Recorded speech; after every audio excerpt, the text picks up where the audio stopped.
All right, how is everyone doing? I'm Rich CELENZA. Thanks for checking out my channel. I'm actually in Jacksonville, Florida. It's the day after Thanksgiving. Not sure when you're going to see this video or when I'm going to be able to post it, but that's the day it is. I actually come out to Jacksonville to visit my girlfriend's parents. That's where they live, and we live in Orlando, Florida. When I'm in Jacksonville, I hit this gym, this LA Fitness. But that's not what I'm here to talk about actually today. Today what I'm going to get into is if you work out, say for an hour a day, that's really only 4% of your day.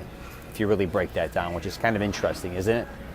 If you think about your day and how much time you do things that you don't like, or even things you do like, how much time you actually do have in a day. So if you broke it down, say an hour, like I just said, if you dedicate it, and I get it that a lot of times you have to drive there, you have to park, you have to shower, you have to leave. So an hour becomes an hour and a half to 2 hours, and I understand that.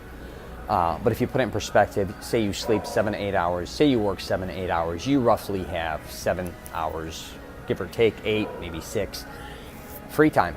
And I get it as well if you have children or you have a second job or you have all these other things. And I think where people get confused regarding fitness or wanting to work out, and again, this is for people that are struggling to find time to work out. All right, this is really what this video is about, I should have said actually originally. And I see guys, for one, wanting to work out early in the mornings to fit it in to get it over with. Some go at 4 in the morning, 5 in the morning. If that works for you, great. I can't do that. I'm not a morning guy like that. I'm more actually of a later afternoon or later after work. I don't know why, that's just how my clock works. I think because I grew up in the nightclub business with my father.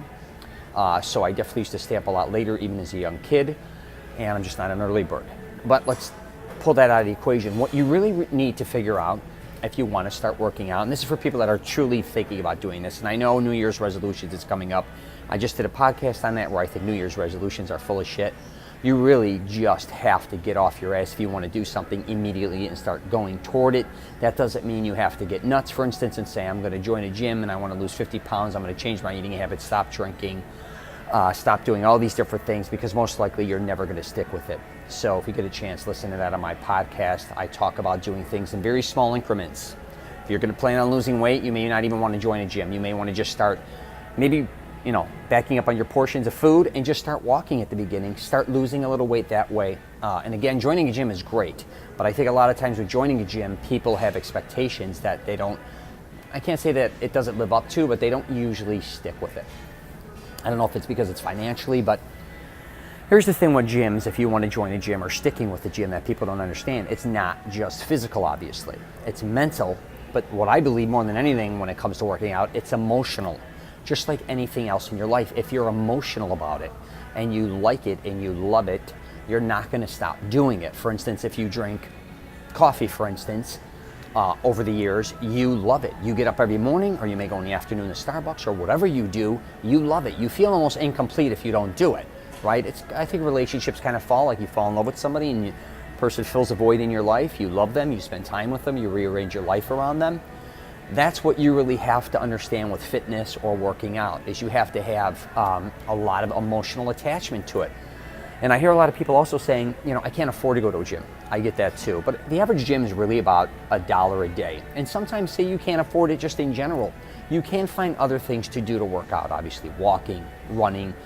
If you're in an apartment complex, sometimes they offer them. Even if you live near sometimes hotels, you could get into hotel gyms for free. I used to do that when I was younger. Now you may need a key, but you may have friends, for instance, also that live in places where they have workout facilities that you could go to for free. Or here's the thing a lot of people don't know about certain gyms. And I know Planet Fitness, LA Fitness, 24 Hour Fitness, Lifetime Fitness, they all have different prices. And then there's exclusive memberships for gyms everywhere as well.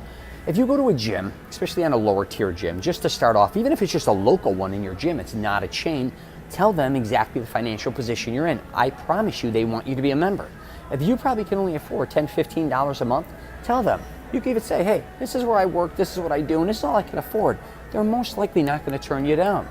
But they need to see you have some compassion and a commitment to it.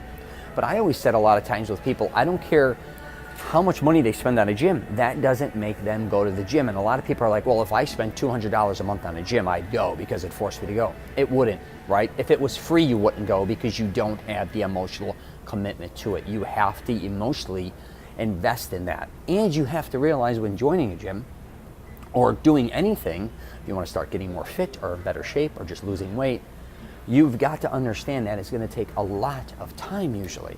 And I definitely wouldn't recommend crash diets or gaining a lot of weight. I always talk about that in my Mastering Self-Confidence program. What I want to do more than anything is to teach you is to do things slowly but consistently. That's going to be the key to anything. Because a lot of people, I think they jump into certain things again. The expectations are high. They think they're going to lose 20 pounds hypothetically in a month. They're going to look a certain way in 6 months. Or if they start lifting heavy weights, they're just going to start growing and all the strength is going to come their way. You may get results at the beginning, but you will, I guess, plateau to a certain degree, and it takes time. Really, I mean, if you look at even bodybuilders, or if you look at somebody who runs marathons or triathletes or any type of fitness, that took years and years and years. Professional athletes, that took them literally decades to get where they're at. And I'm not asking you to become a professional athlete, but you have to understand, if you set small little goals, I think, especially with working out, you're going to start getting your results. But you, again, have to have the passion to be consistent. It's really hard when you only work out, once a week, or you work out for a week, you quit for a week, especially if you travel, you work out a couple days a week, and then you kind of fall off the face of the earth with it. Like, it only exists when you kind of want it to exist, is what I said. And really, if you think about it, if you consistently work out 3 days a week, because that's really all you need. Do a Monday, Wednesday, Friday at the beginning. You want to start doing 4 days, great. Or just doing every other day. The trick is not burning yourself out. It's kind of like a new job. If you started a new job and they overloaded you or overwhelmed you immediately, you'd probably quit. You'd be overwhelmed. You'd be miserable, right? But if you went to a job and you've probably been there where they train you properly, it takes time, and they gave you the time, and kind of you had the time to also learn on your own what works best for you, then it's going to work for you. And I do a podcast too on trainers, and nothing against trainers. If you want to get a trainer, God bless. I don't think most people need them. But if you do, I mean, nothing against trainer. I've helped train a lot of people. They need that kind of boost at the beginning. But a trainer's job, don't forget, is to weed them out of your life. I do a podcast on that as well, and a video. Don't get caught up where you think, unless you're going to be something for a show, hypothetically, if you're a bodybuilder or a powerlifter or whatever you want to be, if you need a coach, that's a whole different type of scenario. I'm talking about somebody who just joins the gym. And if you know nothing of the gym, before you even walk in there, start watching videos on YouTube, Instagram, start reading a lot about it. You can learn a lot just by acknowledging or watching other people do this. You can also go to a gym and just ask questions. I know a lot of times when you join gyms, they pitch you on, you're going to get a free day of training, and then if you'd like to sign up, most people can't afford it. If you can, again, God bless, but don't be intimidated. If you can't afford it, be honest and just say, I can't afford this.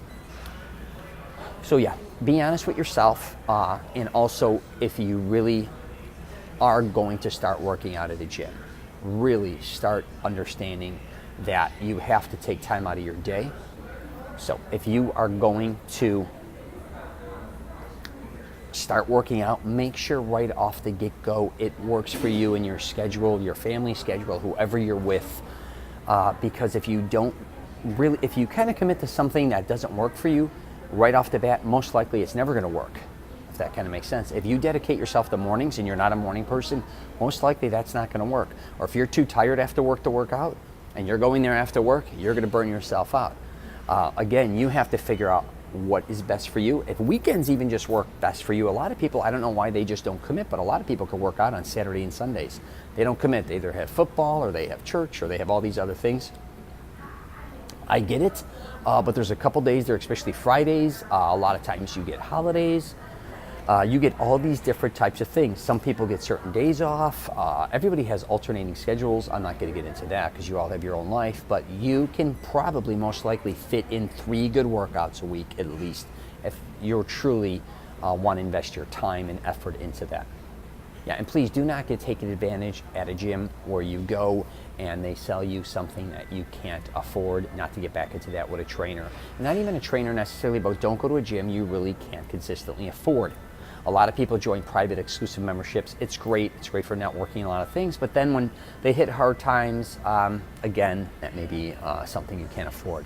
And the other thing is, find a gym that is less stressful to you. I know a lot of people want to go to hip gyms. It could be Equinox, it could be in the city, it could be like all these cool places you want to work out. 1 is it's usually more money. 2, you got to sometimes even pay for parking. And 3, make it convenient for you. I understand the cooler gym But again, you have to have the emotional attachment. If you are more emotionally attached to going to a cooler gym where there's a lot more people, I get it. But at the beginning, you may just want to make the gym convenient for you. That's what you really have to understand. Access. If you don't have a lot of time, obviously you need to find a gym you can get in and out very quickly.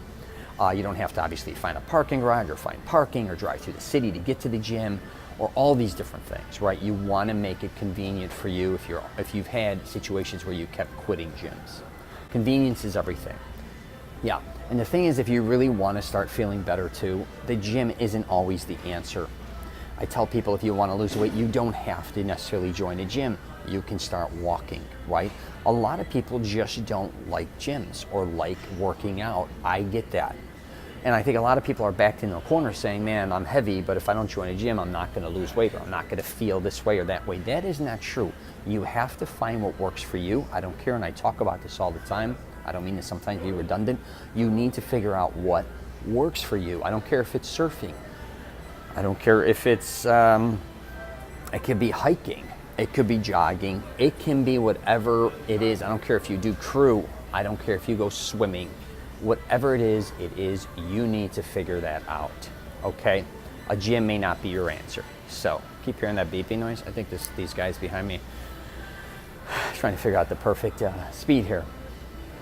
So I'm gonna wrap it up there. If you get a chance, check out my Mastering Self-Confidence program. If you're guys, if you've been to a bad breakup or divorce, I'm trying to help men find the woman or women of their gym, the women of their dreams, gyms. And I also talk about gyms, a great place to meet people. I also have a podcast called The Rich CELENZA Show.